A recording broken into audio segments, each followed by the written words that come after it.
Welcome back to the channel. Those little hands. Yeah, welcome back to the channel, everybody. It's myself and Dave once again for a Christmas edition. And today we're gonna go back in time via the BBC. Via the BBC and the Radio Times. Now, for me, Radio Times and TV Times probably personifies Christmas more than anything else. Because as soon as I got the Christmas edition, you're going to have to explain to any viewers who aren't in the UK what the bloody hell the Radio Times and the TV Times is. Yeah, so if you're from the States, and I would imagine Canada as well, your weekly or monthly TV guide, the Radio Times and the TV Times were the UK's, I think, first two TV guides. We only had 3 channels for 10 million years. So yeah, TV Times was for ITV and Radio Times was for BBC1 and BBC2, which were the only channels we had. So yes, one magazine telling you the times of things on one channel, one channel. Yeah, and another magazine telling you the times on their 2 channels. Yeah, and I think a younger generation probably won't get or understand the joy that came with getting a Christmas edition channel guide and then sitting down a week before, sort of, well, they came out about the 17th or 18th, didn't they? And it ran right through to New Year's Day. Yeah. And sitting down and ringing all the films that was coming on over Christmas. I mean, I was obsessed with it. Yeah, getting the pencil, sitting down and going like, well, what are we doing on this day? And making a plan around the one telly in the house. Sound like a proper old chap. Yeah. Making a plan around the one telly in the house so that everyone gets to see the things they're going to see.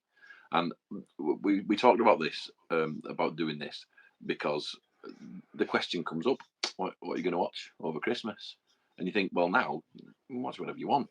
You know, But there was a time before the VCRs, before DVDs, before anything like that, where you were beholden to what the people put on the TV. So it was event TV, I suppose. You know, they're putting. Oh yeah, it was 100%. And there was a point where they would put something on at Christmas that hadn't been released before. The channel would save it for Christmas Day to make it a bit of an event, and it's why there's a tradition of. Is it Boxing Day or is it Bank Holiday Mondays where they put Bond on? It's usually Bank Holiday or something. But yeah, Bank Holidays normally is when the James Bond stuff used to come on. You used to get some stuff at Christmas. You used to get some Bond stuff at Christmas as well, and especially New Year. Yeah, but there was programmed scheduling that would define particular holidays. You know, and kids being off school and parents being home and stuff like that for things like Christmas and Easter or Bank Holiday or whatever, you'd know that something was going to be on. You knew that there would Bond film on at 1 o'clock in the afternoon on ITV or something like that. And they still do it now. They still put the Queen's speech on, whether she's dead or not. I don't know. I don't know if they believe that. But they still have certain scheduling things that are a runoff from what happened like many years back. But we just thought it was interesting to take a look back, see what was on. A few years back, because somebody said the other day, oh, well, what about 30 years ago? And I said, yeah, 1970, and they went, no, 1990 something. Yeah. Well, that was a scary bit once I started going back. Yeah. It's like an aeon. It's ages ago, and it doesn't feel like that long back at all. So we decided to go from 1974, obviously with this being 2024, I thought we'd start at 1974, we'd look what was on Christmas Day and Boxing Day, and then 1984, we'd look at what's on Christmas Day, Boxing Day, 1994 and 2004. I stopped at 2004 because everything after 2004, if you look at 2014, it gets messy. The BBC gets really, really messy. Now, there's a reason that we're only looking at the BBC today, and we can do an ITV one, but there's a big reason that I've done the BBC. And obviously you would have been the same as me. You wanted, for Christmas, you wanted some blank cassettes. You wanted blank Yeah. tapes, or you was making space on tapes that you had within your collection where you could possibly squeeze another film on if it was on long play. And like you say, you'd go through the schedule and you'd pick the films out that you wanted. And the reason that I've gravitated to the BBC is not because it was a better station than ITV or Channel 4 a bit later on. It's simply because there was no adverts. And if you could get a really good quality film that came through the BBC, you had it from start to end with no adverts. Whereas if you got something on ITV and then later on Channel 4, obviously you was having to deal with advertisements in the middle of it. I mean, nowhere near as bad as what you are now, but you was dealing with adverts. You had the slight possibility, the only sort of fly in that ointment, you had the slight possibility of something getting cut. You know, yes. Having them cut some swearing out or something. That didn't really turn up until a bit later, did it really? You know, people taking out full sections of it because the swearing in or something. But yeah, and again, I think it depended on the watershed as well. So if you're of a certain age, or if you're not from the UK, the watershed within the UK was any show that was being, or any film that was being shown prior to 9 p.m. at night had to be edited. So if it was, say, a 15 and that film was being showed before 9 p.m., any violence, swearing, or whatever would have to be edited out of it. Anything after the watershed, so after 9 p.m. at night, the majority would have been left in. Not always, especially violence. Violence was cut quite a bit, but swearing and stuff like that was left in after the watershed stuff. It was in the time when you could count the amount of swear words in a film. Like cutting out the bit at the end of E.T. where he's on the bike and he says shit. They want that gone. You know, it's a different situation today, it would appear, after watching Red One the other day, where every other word. I enjoyed that as well, by the way. But anyway, hold on a minute. Jaffa cake. So, king of the Jaffas. The cake du Jaff. But anyway, you carry on, because we wanted to just have a little into, because we keep getting this phrase of, oh, now don't tell you anymore. Yeah. Way better back then. Oh no, my friend. No, it was is not. It was not. No. So we'll start from 1974. Obviously, 74 is just a little bit before my time. Dave would have been really, really young in 74 as well. Yeah, so obviously stuff that was coming on, if you look back now, you obviously know the stuff, but at the time, obviously I wasn't born and Dave was probably too young to see what was going on, but 74 was a good jumping in spot. Yeah. Let's have a look. What was that first one? Was it Laurel and Hardy? So 1974, Christmas Day, on BBC1, 12:25 p.m. Was so dinner time, midday. Was Laurel and Hardy, Way Out West. Yeah. Now, I'm not a big Laurel and Hardy fan. No, never did much for me.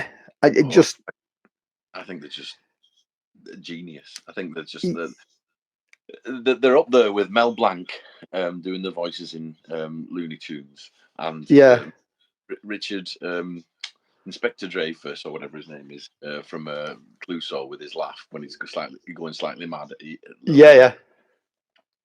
They're just timing wise, they're perfect. I don't remember being into them when I was younger as much as I was Harold Lloyd or someone like that who was jumping about and stuff. But as time's gone on and I've gone back and watched them, it's that little sort of like they'll do something and then go look at the camera like that, and that just plays me that. Yeah, I mean, don't get me wrong. I've never sort of deep dived Laurel and Hardy, and the bits I've seen over the years, I always thought it was all the same. It was. That's the thing with it. But then again, I'm like that with football. Well, yes. just fellas kicking. Yeah. The good thing with Laurel and Hardy is one of them was a local boy, wasn't he? So. Yeah, that's right. Yeah. Yeah, was he from Lancaster or somewhere like that? Morecambe, yeah, it's somewhere close to us anyway. It's he's from the northwest of England somewhere.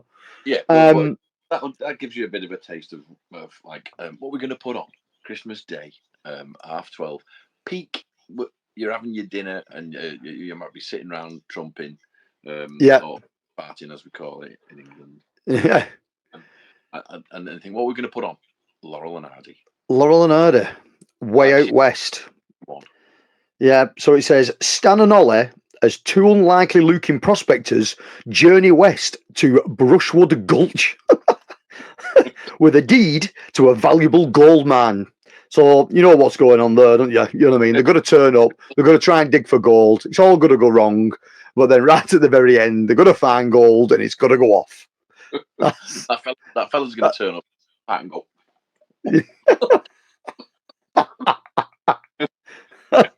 Right, we're going to be here for 89 hours if we do these. Yeah. So we're going to have a look at something else. So, but next on the 4:05, 1974, BBC1 again, True Grit. Yes. Good film. Yeah, very good film. My dad's favourite. I think probably his favourite film of all time, to be honest. Yeah. Rooster Cogburn. Yeah, well, that's 4:05. They're putting on a classic western. Yeah. It's a bit dodgy, that, though, isn't it? Because chances are, you've stuffed yourself that much, you're going to be snoozing all the way through that one. Yeah, but at that time, I don't know when True Grit was released, but at that time, would it have been like seen as a classic already? So, like, it's like me falling asleep in front of Return of the Jedi. I know what's going to happen, but yeah, an absolute cloud of comfort. You know, sitting there hearing Chewie go, yeah. Wake me when arrives. Yeah, I don't know what year that would have been. True Grit would have been 60s, early 60s. Possible, yeah. I'm imagining it's before 1974, whatever it is. But that's a nice indication of that's another peak time, I suppose. Yeah. Because like you're supposed to do your Christmas stuff in the morning, then you're having your dinner, then everyone's sitting around like that. Yeah. So my interest in this is like, who are they expecting to sit down and watch something at that time? You know what I mean? So like, go on to the next one there. Yeah. There's a choice, bloody hell. 8:45, same day. BBC1. Bridge on the River Kwai. Right? Yeah. So there's no Bridget Jones there. There's no like Cannonball Run or something that everybody's going to sit there and go, oh, put something on. There's no Muppets movie. It's Bridge on the River Kwai. Sit down, kids. Shut up. Watch this 3-hour war film. Yeah, watch this bad film about the choices that they're going for are like, it's not what our memories are of like being excited for Christmas. I mean, but then again, remember we're looking at films released tonight, aren't we?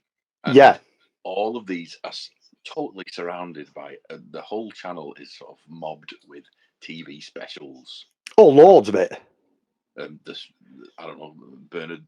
I was going to say Bernard Matthews then. Beautiful, really beautiful. Yeah, your Morecambe and Wises and your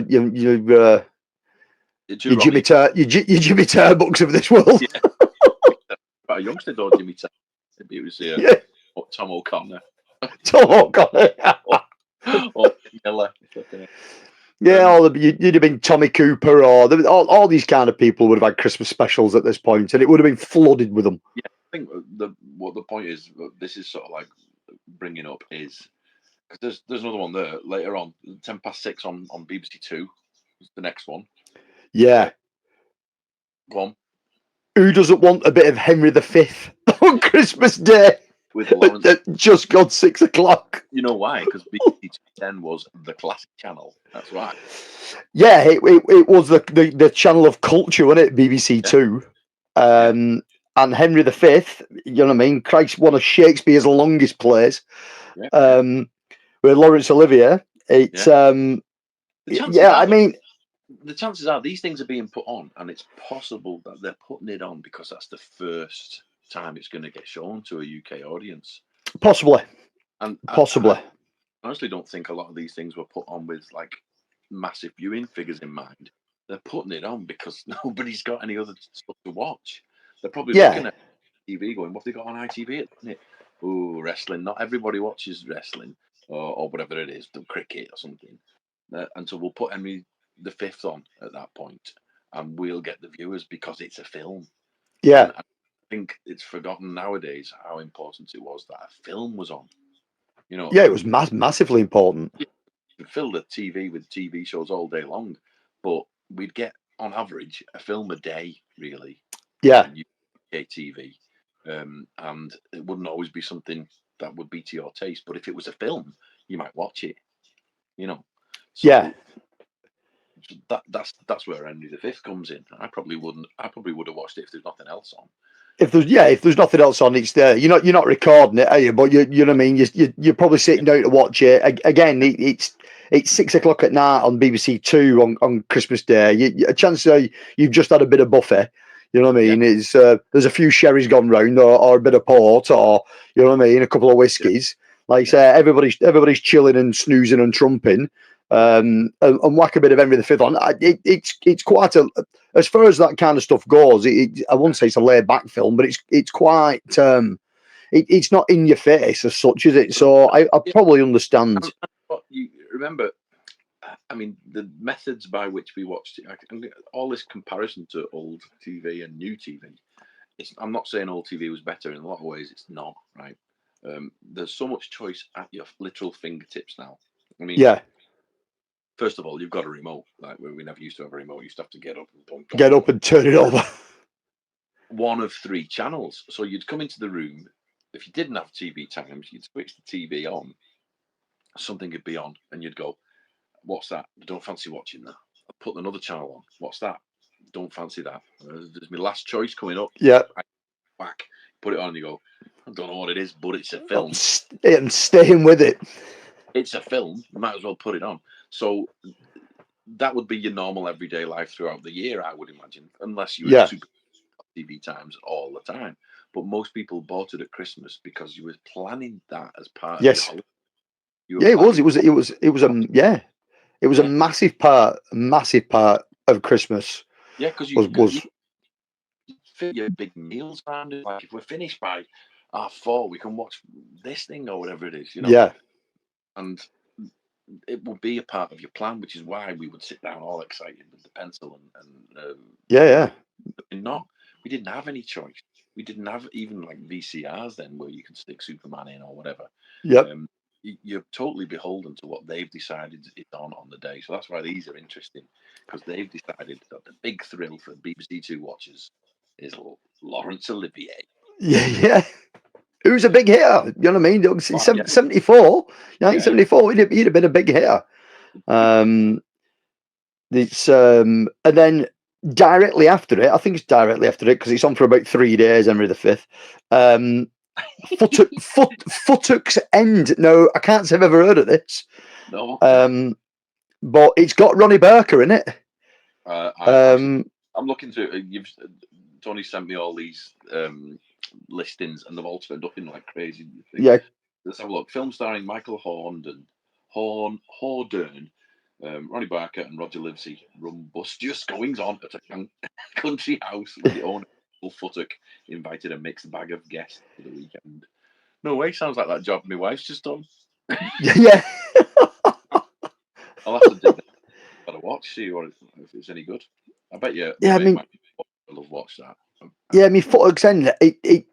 Just reading the synopsis, it's got if Ronnie Barker had anything to do with this, there's a sketch that the two Ronnies do, a Christmas special sketch where I think the Victorian and like Masters of the House, and Right, it's a similar kind of thing where new guests keep coming in, and as the new guests come in, they sing a stupid song about them for like 40 minutes. yeah. It sounds very similar, yeah, because it says original screenplay by Ronnie Barker, so I bet it's just an elongated version of that Christmas special. Right, okay. Yeah, let's get on to. I'm just looking forward there because it looks like it's kicking off a little bit there on Box. Right. Boxing Day on BBC1, yeah. Boxing Day, BBC One. 10:30 in the morning.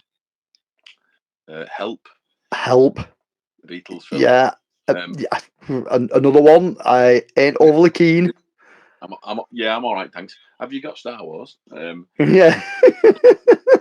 Or of course, but so they've stuck that on. But it's a bit of a change of pace from it is Christmas Day there. Yeah, because everything up to now has been quite serious. Yeah, you know what I mean. It's probably playing to the right aged audience, I imagine, because Beatles fans are rife at that point in life. Yeah. And they've got the Beatles film on, so I don't know again whether that's like a premiere for the BBC or something. But a little more interesting than that. Yeah, I mean 74. Yeah, they were still rocking. The Magnificent. Were they 74? I'm not sure. I don't know. I was crapping in my hands at that. Well, it says film starring the Beatles with Eleanor Bron, Roy Kinnear. I don't know. I didn't know Roy Kinnear was in it. Our heroes get mixed up in some crazy adventures. They are whisked away at breakneck speed to mysterious east and all points west. Yeah. All the best. I'll watch the next one though. Yeah. Yes. So 7 p.m. BBC1 Boxing Day. The Magnificent Seven. Yul Brynner. Get in there, Yul. Now that's a good Boxing Day. It's a great film. Yeah, that's a good. We've got loads of turkey left. Let's put it on a butty. Yeah. Do it with ice or something. Yeah. And, I don't know. Drink some gravy and eat or whatever's left of that cake. Yeah. I've fried some bubble and squeak. Yes. And just picking all day and saying what's on. Oh, and your dad will go, oh, it's Magnificent Seven. And so you sit down. Have a bit of that. So that seems like a good Boxing Day. Yeah, because at the end of the day, Robert Vaughan, Charles Bronson, James Coburn, Yul Brynner, Steve McQueen. You're not going wrong there, are you? All the action stars of the time. Yeah, and it looks to me like BBC2 had a plan all along, because on Boxing Day they've got the return to River Kwai. Do you know what? I don't think I've ever seen this one. I've seen Bridge to the River Kwai. I don't think I've ever seen Return to the River Kwai. No, I don't think I've seen the follow-up. Why would they really want to go there? Because don't they at the end of the first film blow it up? I don't know. They might have another bridge. You never know. Yeah. I don't know. Why? But yeah, I can't say I've ever seen that. But they've shoehorned both films in over Christmas. So like around that sort of period, I suppose it's like a bit more rare to be having a sequel. You know. Yeah. So the scheduling of putting one on one day and then one on the other, again, it's hard to describe why people would find that stuff appealing. If you've got the amount of choice that you would have these days. Imagine going back to 74 and saying, yeah, mate, is Netflix Plus. Yeah. Like, blow your mind. Anything, like just by pressing the button. You're like, yeah. It's bizarre. Unlike that fella who used to work above, who took his girlfriend back to his house in Platoise, and his dad said, "Carl, give us the remote," and he didn't want to do it because he was dead embarrassed because she was posh, wasn't? And he goes, "I don't know, Dad. I don't want to give you the remote." He said, "That bloody remote!" And he passed him a big long stick, and he went, "Don't tell you that." Oh, brilliant.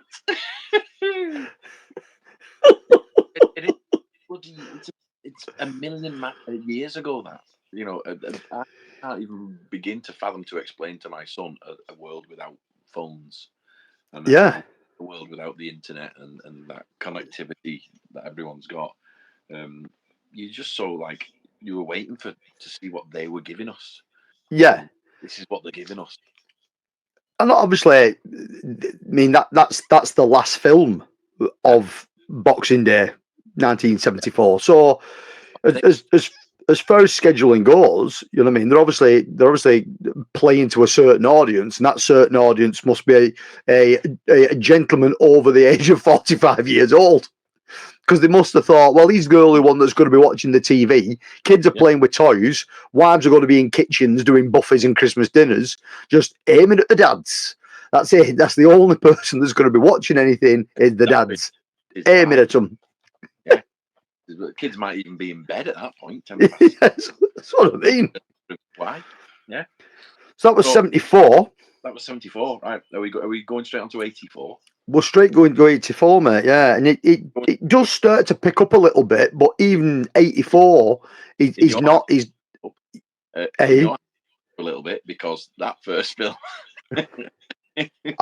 I've got this film as well. It's down here somewhere. I have a bit of an obsession with this franchise, and I don't know why. But at 12:35 on BBC1 Christmas Day is Blue Murder at St Trinian's. Oh, it's got Terry Thomas in it. Terry Thomas. And George. Yeah. Val Valentine. Yeah, I was. Yeah. Flipping heck. Yeah, it's a decent cast. For any American watching, the St Trinian's films, black and white film. Well, the first 4 are black and white. The 2 more modern ones, obviously, colour. But the first 4 films were in black and white. They were quite short films. They were just over an hour long, and it was about an all-girls school, but possibly the worst all-girls school in the country. They were like feral kids. It was actually before the world became sexualized. It was the absolute epitome of the naughty schoolgirl. Yeah, but in the literal sense of naughty. And they were just naughty. They were causing havoc and doing this, and the headmistress was always like in hospital with because she's full of stuff. Yeah. So it was aimed at kids. It's kind of unfortunate that it's probably tainted history-wise because the look, but they were always based around chaotic. Yeah, they were all 6 films. The original the 4 black and white films, they were definitely like that. I mean, even the synopsis says St Trinian's is under siege. His headmistress is in prison. The army is being called in to protect the country from these fiend-like human shapes. Fiends in human shapes. But would be more appropriate if somebody would protect the army from them. So you know what you're sort of getting into, but they were good fun. You know what I mean? It was all in good taste, really. It wasn't really. It was all. There was nothing. Yeah. In fact, it wasn't, because Jolly Hockey Sticks was a thing that posh girls would have said. Yeah. And posh girls, were they? No, there was girls that couldn't be taught at other schools all got sent to St Trinian's. They're all chewing bubbly, and they're all they've all got plasters on their faces. Yeah, school ties around their heads. You know what I mean? It's one sock up, one sock down. Yeah, it's like how you draw Minnie the Minx or something. Yeah, exactly. And then so that was like just gone lunchtime on BBC1, and then it gets a bit thin on the ground again, and the next film's only on at 5 to 11 on BBC1. 5 to 11 Christmas Day. What's on Christmas Day, Dad? You're watching Trinians at 12:30, and there's a 10 hours. Massive gap. And then Some Like It Hot. Come on. Yeah. Classic. It is another classic. Film set in Chicago, 1929, starring Marilyn Monroe, Tony Curtis, and Jack Lemmon. Yeah, and so, but they've got it there as the listing says all-time great movies. Yeah, like this is 1984. We're on, aren't we now? Great. We're in the 80s now. So 1984, they're saying it's an all-time great movie. So there's a certain sort of attraction to watch a film that you're told is a classic.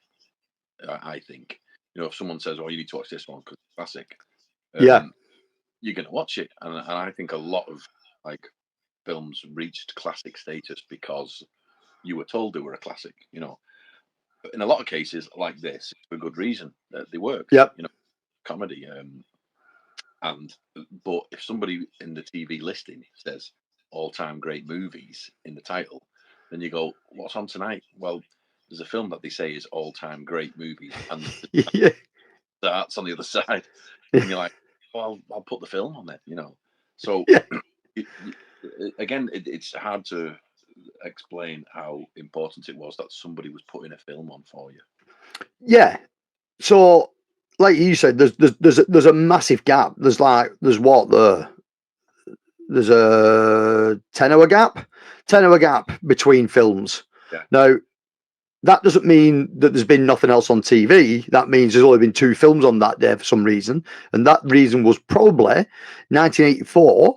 BBC had just gone to absolute town with TV specials for Christmas.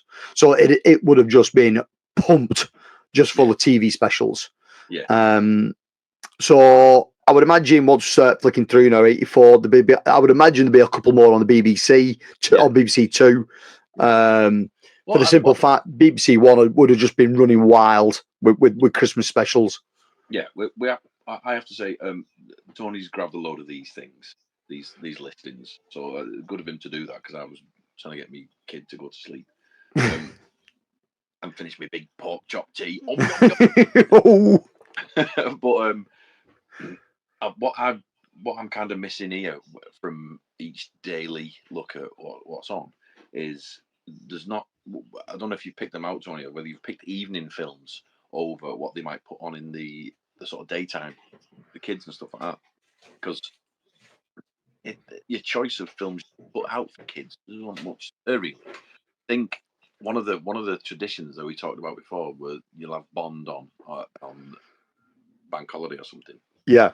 One of the things they used to do during school holidays was Disney. They would put a Disney film on. Yep. And maybe that would be the one cinematic for children over that particular school holiday. Maybe they put it on just the once on a Boxing Day and put Cinderella or something like that. Yeah. It was rare they did it, but they did actually do that. And I don't think there were a lot of, like, we weren't flooded with animated films in the 70s for sure, but we're getting to the 80s now. This is 1984, so this is like Transformers had just come out. Yeah.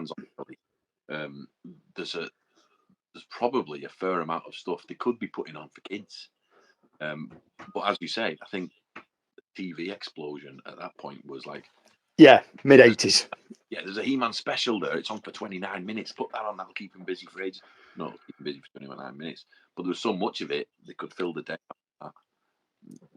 There was a hell of a lot of stuff for kids up till around 11 o'clock-ish. So from like 6 o'clock in the morning when TV came on Christmas Day, all of it was aimed at kids till about 11. But very, very little of that was film. It was all sort of Disney shorts, a lot of it would have been Disney shorts, animated shorts, and other sort of Warner Brothers kind of stuff, your Bugs Bunnies, your Roadrunners. Yeah, we talked about it before. They used to do that show, Disney Time.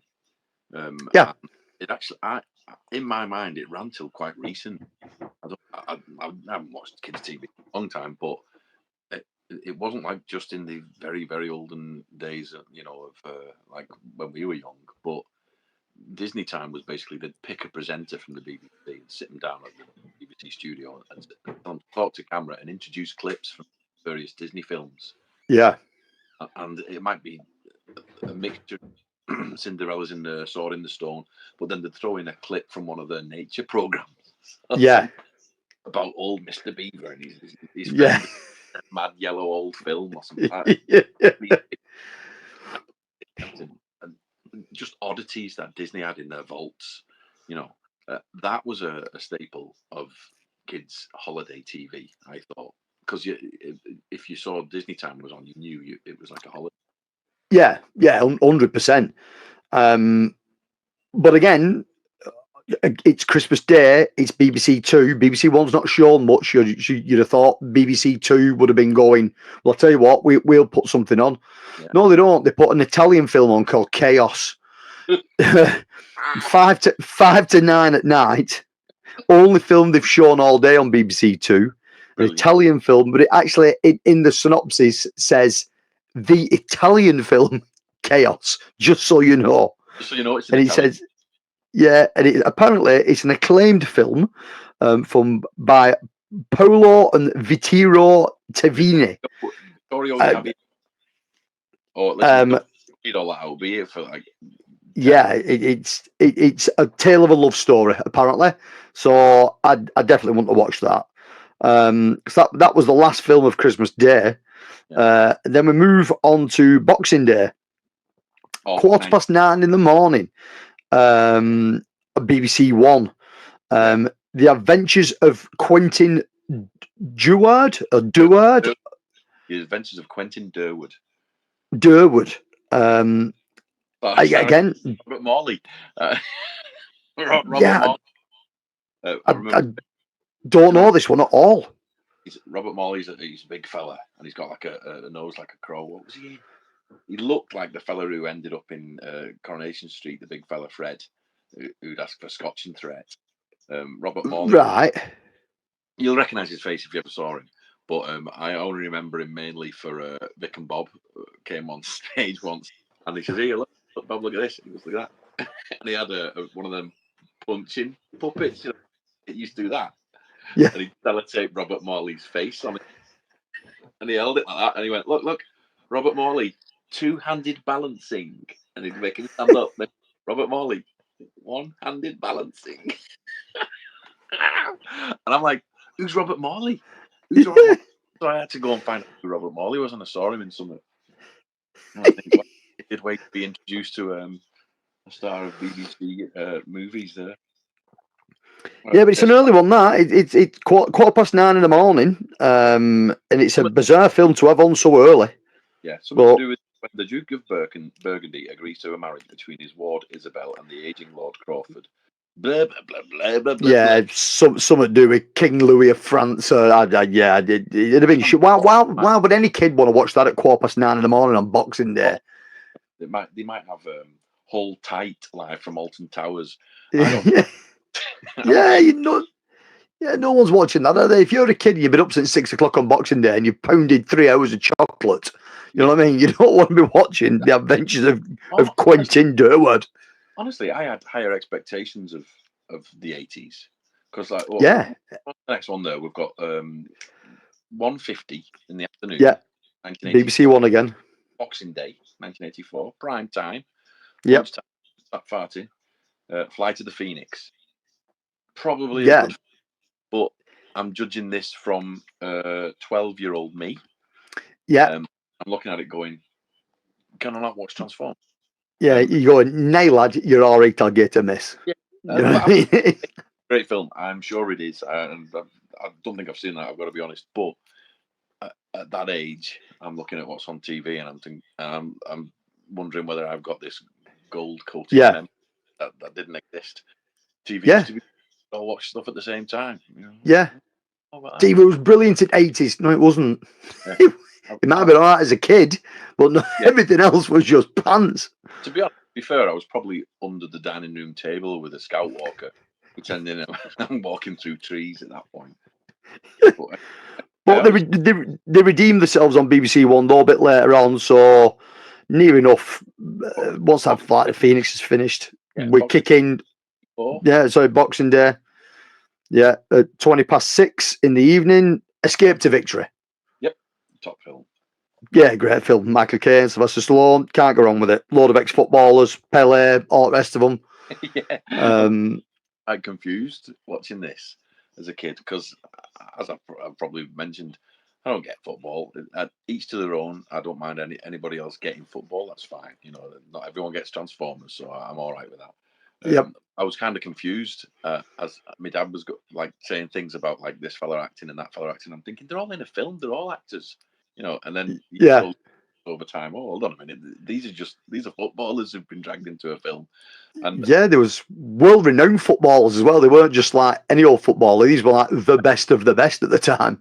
Yeah, exactly. Yeah, there was there's a fella who I got invited by a couple of good mates to watch Latics, Wigan Athletic, and go in the box bit and have your dinner and all this. Yeah. Very nice of them, very kind of them. And there's a fella there, you probably know who he is, like that he hosts these things, and I think the radio show and whatever, and he's quite famous. And he's walking around the tables and he's saying hello to everyone, and I said, "Oh, hi, nice to meet you, mate." And he said something about, we were talking about, I said, I don't know many footballers, I've got to be honest, and they're all laughing because it's amusing somebody's gone to watch the football. I said, I said, I know Pele. He went, oh yeah, I played against him. I went, no. And someone's telling me he went to the States and he played. I don't know if he played against him or with him, but he met Pele. And I said, and I said, flipping heck, mate. I said, why did you wanted to swap shirts with him or something like that? He went, yeah, I did. I'm going, look, how much is a Pele shirt worth? Right, like 40 grand or something. Telling the story. What's your address again, mate? Yeah. Have you got it hung on your wall? He's got it in a drawer somewhere, apparently. In with his underpants. It says Michael Caine. So that was it for 1984. That was it. So when people think TV was better in the 80s, it's absolute tripe. It wasn't better in the 80s at all. It wasn't. No, they had stuff there, and we all saw films, and there's probably more than our little selection there. But that was a good overview of how dross it was back then. Like, you don't get that choice. You don't have more than 3 channels. And you don't have a video, so you can't record one and watch another one. Yep. And you watch that thing, you know. Yep. But it starts to get better now. So we're moving into Christmas Day, 1994. Now, 94, we'd have all had a video recorder. We'd have all got Channel 4 by this point as well as. So, you know what I mean? So everybody's got an extra channel now with 4 channels instead of 3. BBC have really picked up a lot here now because it must have been for them. Well, if the audience is spreading over another channel as well, we've got to do something to get people watching our channel, watching our station. So they go to town. 1994, Christmas morning, first film on, 11 o'clock in the morning. Jetsons the movie, which is not a bad film. It's a Hanna-Barbera film from 1990. Yeah, it's pretty good. Yeah, it's funny. It's a funny thing to transfer to film, the Hanna-Barbera stuff, isn't it? Because very made stuff in bulk. They made loads of episodes of Flintstones. You could watch a Flintstones episode every night of the week, and you go all year. Flintstones, Jetsons, Scooby-Doo, Top Cat. Yeah, there's just loads of it. Very minimal animation, and it was all about characterization with those guys. Yeah. So somewhat like the Jetsons, I suppose it was an excuse to up the animation quality. I mean, this is 94. It just feels like yesterday, this. Yeah, I know. They've leaped to go in Escape to Victory to put in Jetsons the movie on. Jetsons the movie on at 11 o'clock. And they've obviously realised that kids up to this point in time are going to be too interested in opening presents. So put something a little bit later on once they've opened presents and mum's cooking dinner and dad's having a snooze or doing whatever he's doing, or he's took dog out for a bit. And we'll bang something up for kids. Boom, there you go. Jetsons the movie. Followed by at 5 to 5, which would have been, and this would have been an event thing where everybody would, because it's a prime time. 1990, yeah. Wallace and Gromit, The Wrong Trousers. Yeah, that'll probably have been its debut, wouldn't it? Did it come out the year before? Did it come out 93? Oh yeah, it's 93. But yeah, I wouldn't be surprised if it had been shown the same time the year before. And that was its premiere, you know, because aren't they associated with Christmas when they bring the Wallace and Gromit stuff out? Yeah, because the new one's out this time, innit, for Christmas. Right, Wrong Trousers was the first one after. First major performance. Is it a Grand Day out? Yeah. So it was the one where there was loads more money involved. Oh yeah, they'd throw money at it. You could tell the production had got up on it massively. Yeah, it's a big deal at that point. So that was at 5 to 5 Christmas Day, and then here's where it really kicks off now. Quarter to 7, obviously prime time for a film on Christmas Day. You've probably got kids either getting ready for bed or in bed, especially the younger kids, and your sort of teens and your parents are settling down there. And at quarter to 7 Christmas Day, 1994, Robin Hood, Prince of Thieves. Yes. Yeah. No, I would go against what you just said there, and I imagine that this one would be an ideal one to keep the kids up. Right. you know, because it's Christmas and the Yeah. kids have to be up for anything on Boxing Day except for you know, playing with the toys from the day before. And I would have thought that this 6:45 on Christmas Day is an ideal time to see the kids want to stop up with you and watch the film together. Because it, I mean, I know it's got like probably scary bits for kids. Yeah.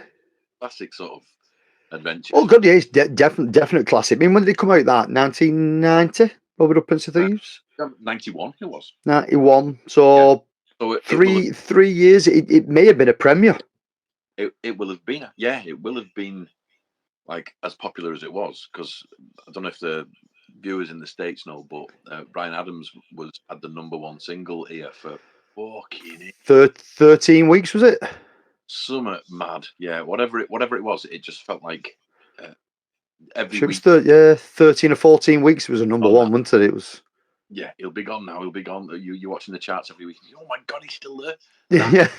In that record, that I think that pushed the film into something that, you know, it wasn't going to achieve. Yeah.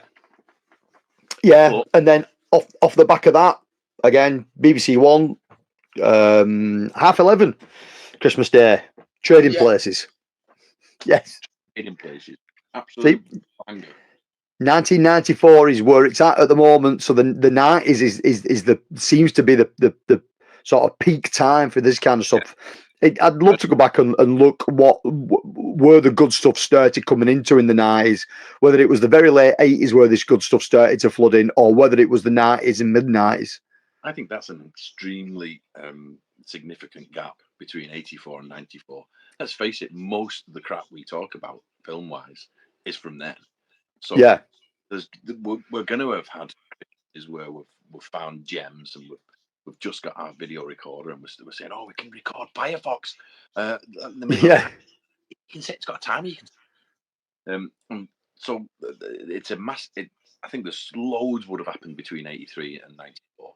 Absolutely loads. That felt like an absolutely massive jump to go to Jetsons the movie and Robin Hood from bloody Escape to Victory. You know what I mean?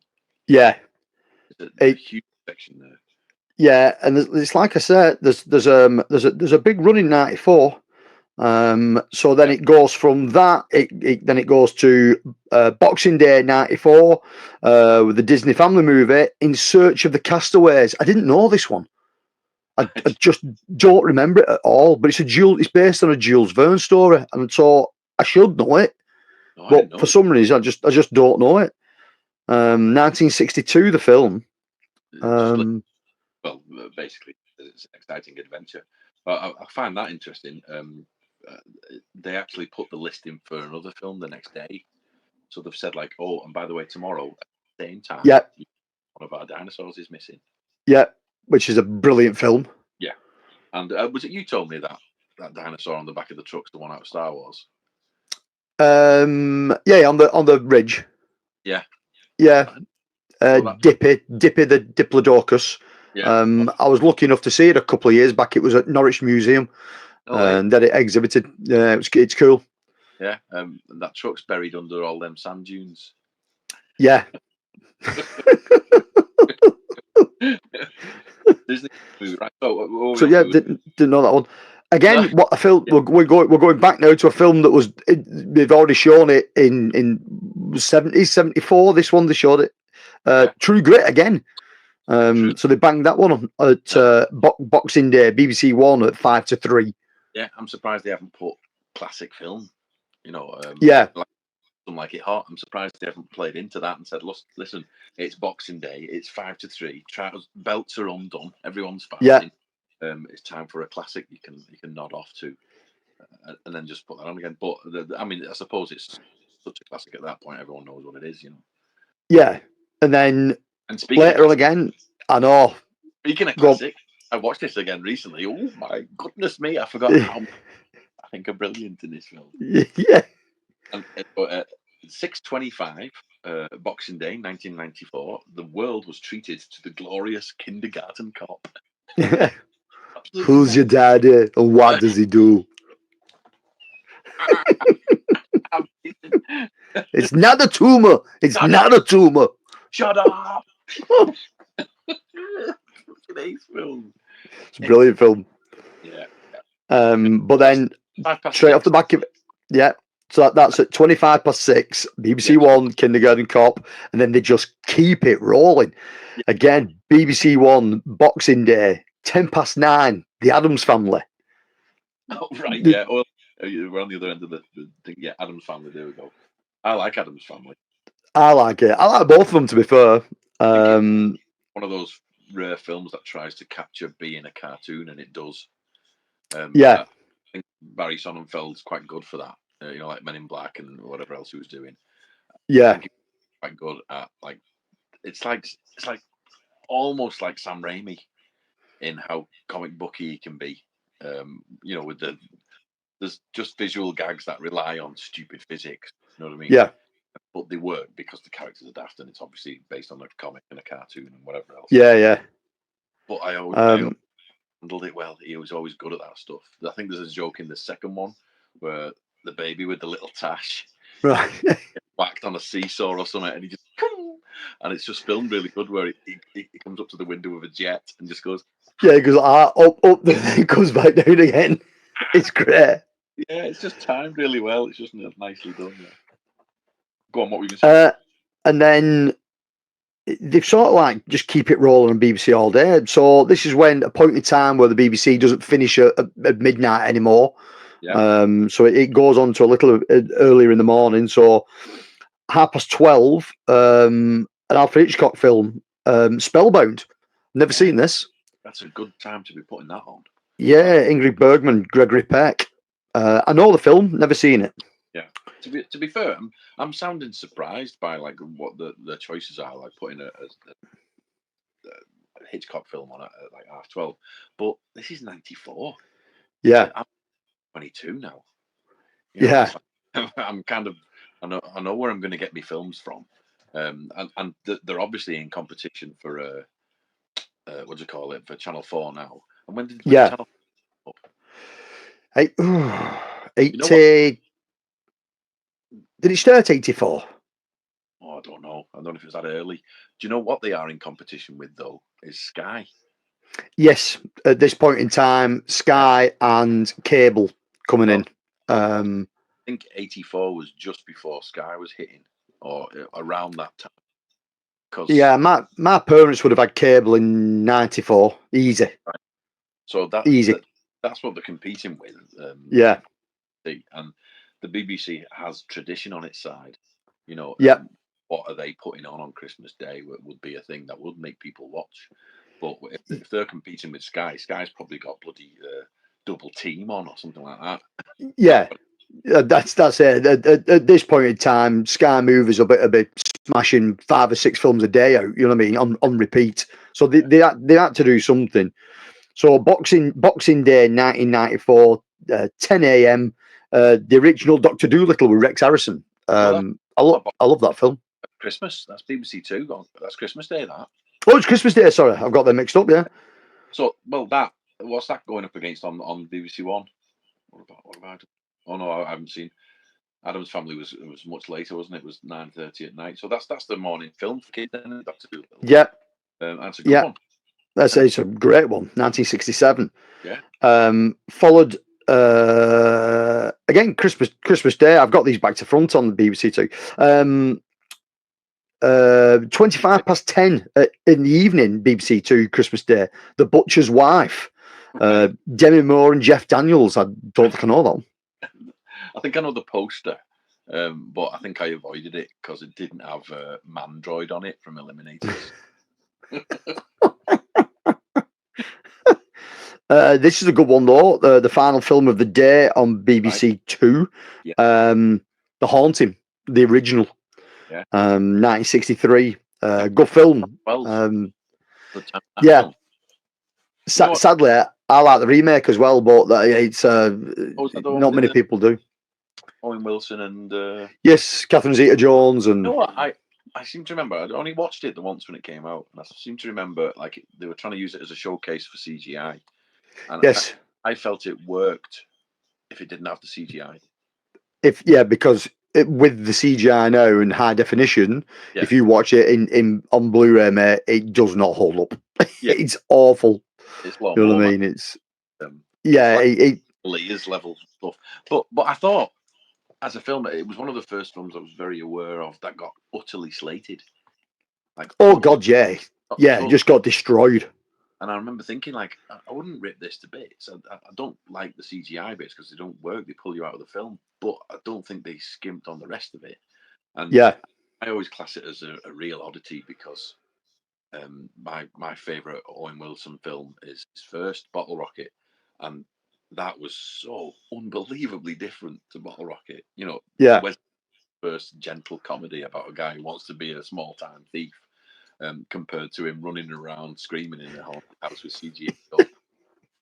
I just found it utterly bizarre that was the first thing he went to, because his character in Bottle Rocket is possibly one of my favourite cinema characters of all time. I've never seen anything before like it, and since. Yeah. He's a bad guy of the film, but he's frigging hilarious.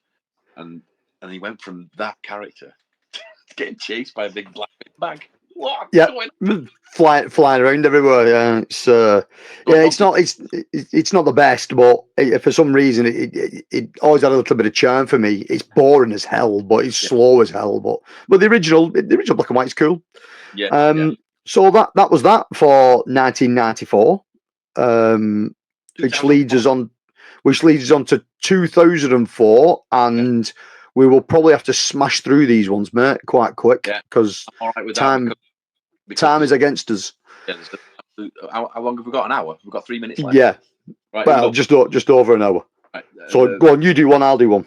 Christmas Day, 10:50 in the morning. Aladdin, Disney, brilliant. Yes. All over that. 12:05, Christmas Day. Santa Claus, the 1985 one.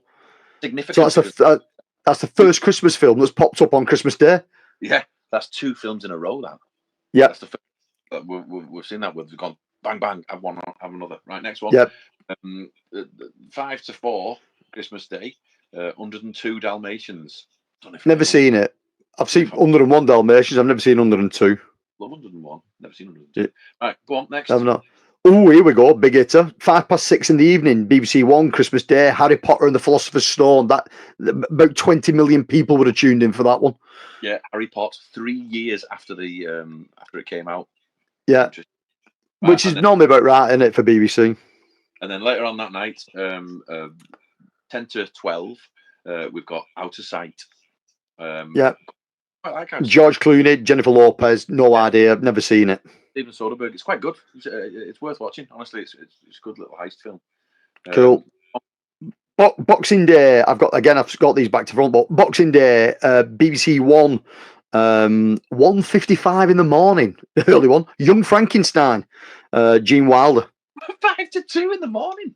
Yeah. Oh, hold on a minute. Wait a minute. Remember, we can set the timer for this stuff. Yeah, Video Plus. Right. Okay. And then BBC2, Christmas Day 2004, 11:20. So they're looking at prime time there, just before your lunch. Little Women. Yeah. Gentle way to go into your day. It's not like they've put full on period drama. No, thank you. You're all right. Next, right. 2:10, Christmas Day, BBC2, White Christmas with Bing Crosby. Yeah. A classic, another Christmas film on Christmas Day. So they're actually hitting the mark with Christmas films, because up to now, there's been no Christmas films on Christmas Day. Yeah, right. So we've got 20 seconds left. 4:05, Christmas Day, Great Expectations, BBC2, Alec Guinness. Another snooze fest. Yeah. Bring on the Muppet. Right? Yeah. BBC1, Boxing Day, 2:15, Disney's The Hunchback of Notre Dame. Oh, yes. Not bad film. Going to go over time there, 59. You're right. We've got there'll be a few more minutes left on it. Right. The Hunchback of Notre Dame is up there for me as possibly the most disturbing of Disney films. The villain in that, go back and watch it, absolute rapist. Yeah. Unbelievable, right? That they get away with the villain behaving the way he does in that film. Yeah, you've got to be bad. Yeah, you've got to be evil, and he's just flat out rapist, and it's disturbing. Yep. Disturbing as hell. But anyway, Disney know what they're doing. Yeah, well. The morning, the Monday, 27th of December. Oh, I've got a 27th one in there. Ignore that one. Are we ignoring it? We're putting it in 27th of December, 1 o'clock in the morning. What do you want to watch after you've had a drink? Yeah. Steptoe Son Ride Again. Yeah, not just Steptoe Son, but Steptoe Son Ride Again, the second one. Exactly. I never even liked the bloody TV show, so to get a second film out of it, there's no way I watched that. But Peter Sykes directed it, so. Yeah. Right. Okay. So what we got here? You doing the next one? Yeah. Again, Boxing Day. 10:30 in the morning. One of the films that we had never show at Film Club is Citizen Kane. It's way too highbrow for us. Yeah. Thanks, Orson, for for creating the best film ever made. But could you let us know, is there a robot in it? Nah. Going on. Is anything that goes pew pew? Does anything melt? God. Anyway, we got here. Boxing Day, December 2004, 3:15 in the afternoon. Broken Lance, Oscar-winning Western showing to mark Richard Widmark's 20th birthday today. I've heard of him, and I should know his name better than that. But it's got Robert Wagner in it and Spencer Tracy, so it's probably going to be a decent Western. Yeah, but again, Broken Lance, not one I've heard of. No, I'm never a big Western fan myself. Might probably strangle me for not knowing that. What's the next one? Is this 3? Yeah, there's a lot of Westerns rocking in now on BBC2. So 6:30 in the evening, Boxing Day, 2004, The Naked Spur. Janet Leigh, James Stewart. Again, don't know it, never heard of it. Yeah. Yeah, again, we're going to get done. People who like Westerns are going to be like, "You've never heard of Naked Spurs?" Yeah, mate. Ever seen Prometheus? Yeah. Sunday 26th, Boxing Day, 11 o'clock on BBC2. So they've had a run. They must have had Western Boxing Day. Yes. Got the Western that most people know, Blazing Saddles. Blazing Saddles. Yeah. Can't say I actually like it. No, I hold it up as one of the films that everybody told me it was funny and forced me to believe that it was funny. Now, there is some big laughs in it, don't get me wrong. Yeah. But it's very dated.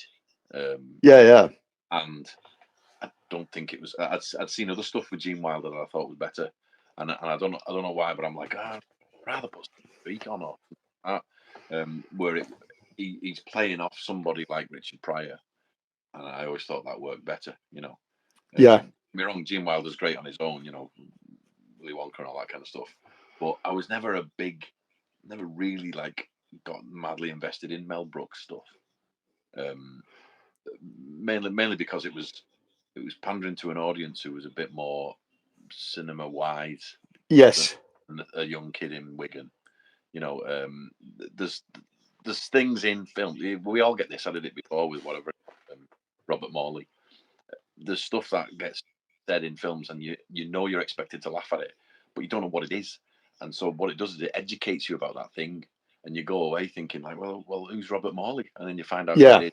You found them out through a different medium, and Mel Brooks was doing that, but it didn't really land with me. There was some stuff like Airplane where I love that. My favorite joke in Airplane when they say something about some guy, and he says, "Well, this, you know, he's had a mental breakdown. He's in hospital. He thinks he's Ethel Merman," and then it cuts to Ethel Merman in this bed going, "You'll be well. You'll be great. You can have the whole world on a plate like that." And it kills me. But I didn't know who Ethel Merman was. I just knew it was funny because he sang that song. Yeah. He was known for being this show star. So when stuff like that happens, it's great. But I think Mel Brooks does it, and it loses me because a lot of his references, I didn't know what he was talking about, you know. Yeah, 100%. Again, I mean, Blazing Saddles, there's loads of like standard stuff in there but for me, it was like kids at school saying, "Oh, they fart for 5 minutes because they're all eating beans around this fire." As a kid, you go, "Well, that's funny enough. Watch it." But just never really connected with Mel Brooks stuff. I don't know why, but yeah. Right. So we're going to have to wrap this one up quite quickly. Yeah. So that was it. That was Christmas Day, Boxing Day from 1974, 1984, 1994, and 2004. We will be back. Me and Dave will do a live just before Christmas while we flip through the pages of this month's TV guide to see what's on. 2024. Yes, and we'll see what biz is being shown on 2024 on all the major stations. Yeah, we'll take everything into account, but I can pretty much promise you it's going to be Star Wars and Cannonball Run. So yes, we need to watch now. But cheers. Of everybody, have a good Christmas, stay safe, and keep it cult. Keep it cult. Happy Christmas. Blit.